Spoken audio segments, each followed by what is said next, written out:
Mother Nature has been playing a game of survival of the fittest for quite some time now. Extinctions are like the ultimate game over, and unfortunately, they've happened quite frequently throughout the history of our planet. Now, I know what you're thinking. Why do these extinctions happen? What's the cause? And boy, oh boy, scientists have been trying to crack that code for a while now. It's like trying to figure out why my plant keeps dying. There could be so many reasons. Let's take, for example, the extinction of many species of megafauna near the onset of the Holocene. Some scientists believe that a wild climate shift caused radical habitat alterations. Kind of like when you go outside in shorts and a t-shirt and then a thunderstorm hits. Talk about a climate shift. Other experts believe that human intervention was the cause.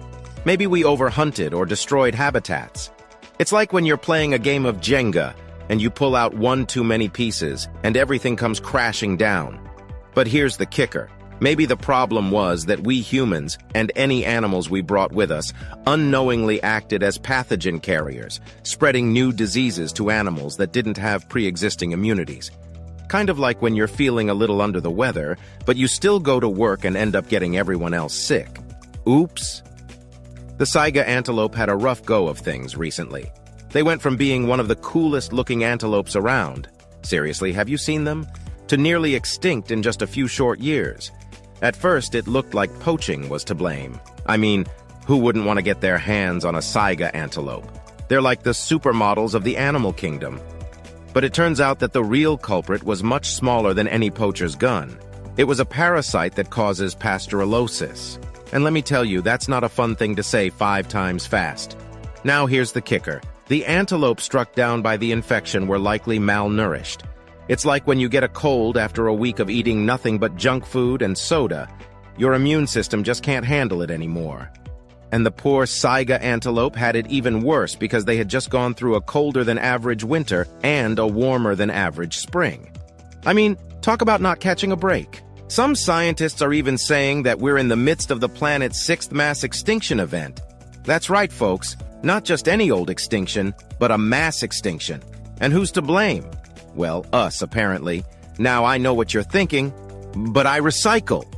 I turn off the lights when I leave the room. I even use a bamboo toothbrush. And hey, that's great.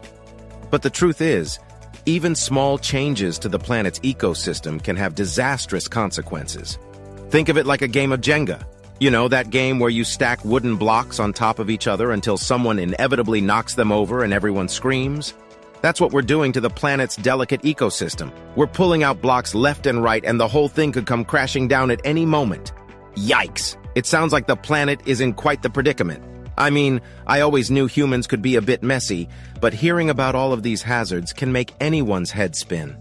From landfills filled with garbage to pollution that contaminates our water and soil, it seems like we've created a mess that's tough to clean up. And don't get me started on all the oil spills and pesticides. It's no wonder that animals and plants are having a tough time trying to survive. Even our buildings pose a threat to the creatures we share the planet with. Can you imagine being a bird trying to navigate through a city?